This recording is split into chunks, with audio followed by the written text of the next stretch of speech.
about SoftWash systems or about the AC Lockyer? Okay, so about a third of the room. I'll go through just a little, real quick here on my bio. I'm the CVO, that stands for Chief Vision Officer. How many of y'all have read a book called Traction? All right, good. So you know what a CVO is? Yeah, it's the irresponsible guy who does all the dreaming and makes other people do the work, right? Okay? But that's a real function. Once you realize that you're that person, that's a real function in the business. I don't handle the money, okay? I don't handle the operations side of the business, although that is one of my strong points. I don't handle sales anymore. That's my strongest point. I specifically handle the vision of the company. I just make sure to set out the course out there and decide where we're going to go, and then I engage our team to make that happen. But Droplet International is the holdings company that owns great brands like SoftWash Systems, Disruptor Manufacturing, Phantom Window Works, SoftWashology, and we have businesses in 9 countries, which is pretty fun and pretty cool. I was doing all of this out of my house and building $35,000 soft washing systems out of my garage 6 years ago.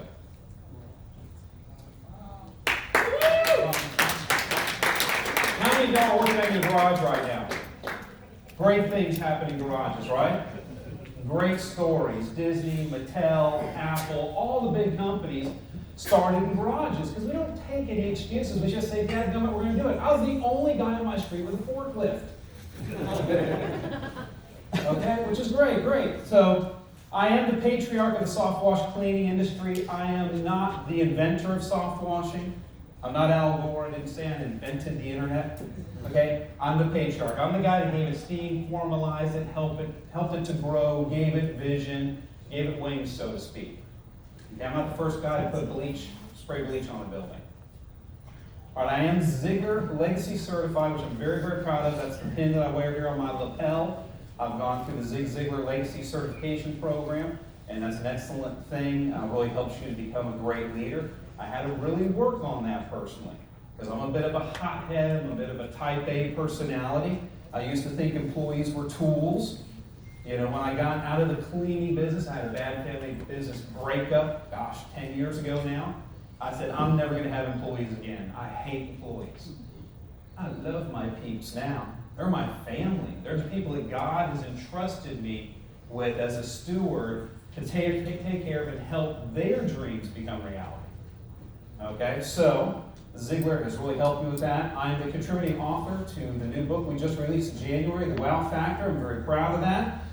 I am the 2006 Redfish Tour National Champion. Because of my business, I grew my business to a point where I can fish 150 days a year. How many of you guys would like to fish, golf, or race cars, or do something like that 150 days a year? Yeah, that's what your business is for, right?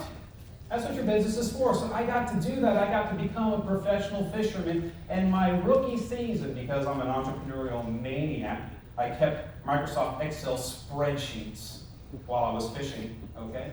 Came in and won the Redfish Tour National Championship my rookie year. And I'm a Christ follower, husband to my wife Karen, who's in the back room. Everybody wave it. The redhead in charge back there, okay?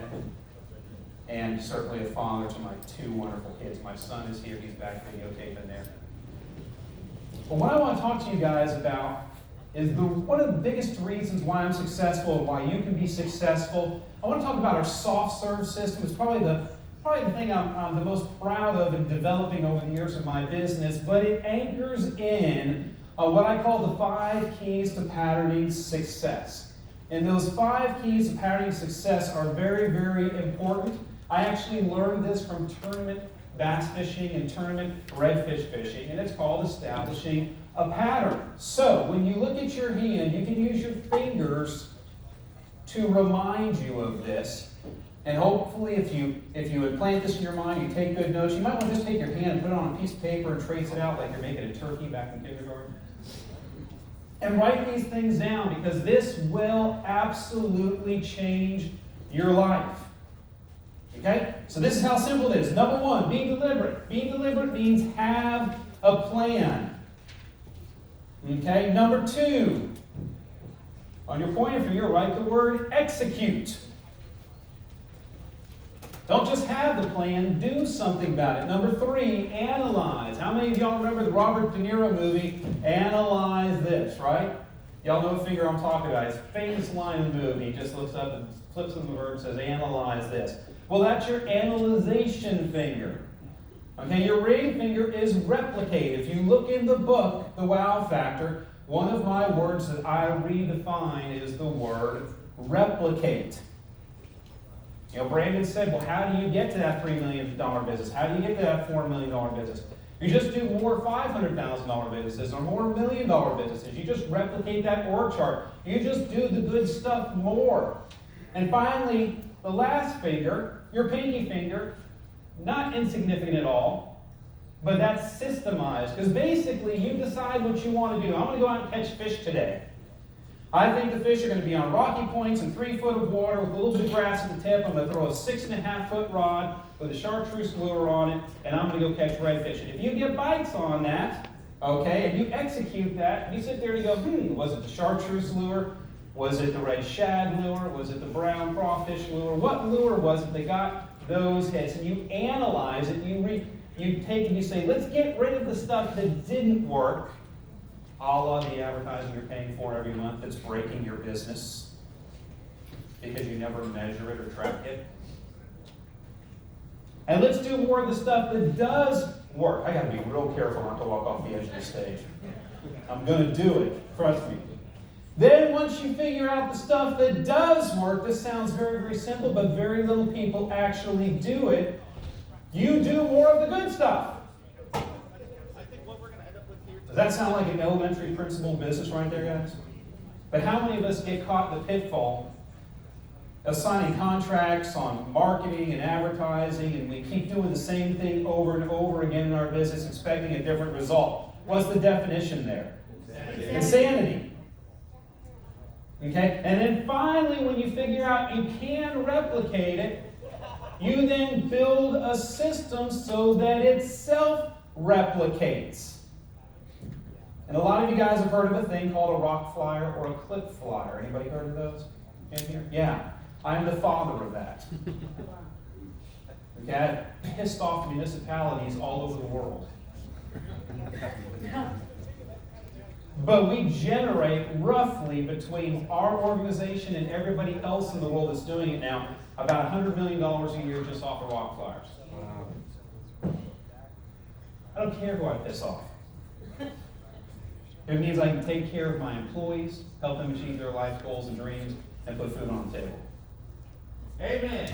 Amen. I was just getting ready to say, will anybody say amen? We're in church here, aren't we, guys? That's right.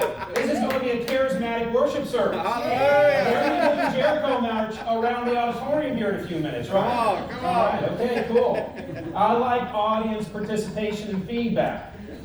Okay, because the bottom line is where a lot of people get stuck here is this gap. You notice on your hand you have this wide gap between your thumb and your pointer finger. Okay? That's where FTI happens. Failure to implement. Good friend of mine, Howard Partridge, has a new book just came out called Failure to Implement, where he talks about this. Where entrepreneurs get hung up is we know the good things we need to do in our business. There's nothing I'm going to tell you here this morning, nothing that I'm going to tell you here this morning that you don't know you already need to do in your business. It's just something else better comes up. A squirrel crosses the road. You get distracted. You're scared. You're scared. You're uncertain. And you don't implement. You've got to make that leap between being deliberate and having that plan and actually executing the plan. But then it goes downhill. You're going to analyze what you did. You're going to replicate the good stuff, not the bad stuff. And then you're going to create systems in your business so it happens without you. So you can go fish 150 days a year and win the Redfish Tour National Championship, right? Woo-hoo. Right? Yeah. Okay? So let me tell you about some of the things I've done in my business. So over the years, I've created a program called SoftServ. And SoftServ is a mixture between great digital stuff CRMs, plugins to CRMs like Responsibid, dashboards, scoreboards, anything that you can do digitally in your company, these incredible devices that we have in our pockets. All of this wonderful and very, very cool stuff that's digital stuff. But, because I'm an Xer, how many Xers do we have in the room here? Okay, all the cool guys around 50 years old, okay? All right, because I'm an Xer, I also like the good old vanilla, tangible dry erase boards. Chains on the wall, you know? Hanging file folders on the wall. Things that are physical. And why do you have to have, that's why SoftServ, the logo there, is that SoftServ ice cream cone, where you've got the chocolate and vanilla blending together. Now, how many like it when the chocolate and vanilla are blended together? You get the best of both worlds, right? Yeah. Okay? Vanilla by itself is good. Chocolate by itself is good. But if you can have both, yeah, we want both. All right? So in our SoftServ system that we do, and actually the reason why I'm here is because I invited Kurt to come to SoftWashing last week. And he came down because I wanted him to see what we were doing. And Brandon was kind of pushing us together. One of our guys out in the UK, Darren, was saying, hey, you should really listen to this Kurt guy with Responsibid. And I'm like, I don't like Responsibid. I don't want my customers to be able to pick their prices. Okay? I want to go out there and meet with them personally. So I said, well, I need to talk to Kurt, because everybody said he's brilliant when it comes to technology. He's a visionary. He might be able to help you, because I was kind of wanting to do my own CRM. Everybody's going to be like, no, don't do your own CRM. I'm like, why? They're like, because CRM's like cars, man. You got Ford, Chevy, Dodge, Toyota, Nissan. Everybody likes their own CRM. You'll never get anybody to just buy into SoftServ CRM. You should make plugins, and Kurt's the guy that can do that one. Okay. So what SoftServ is it's API dashboards, good old-fashioned NCR invoices, accountability systems, dispatching, subroutines and dashboards, and an employee pay system.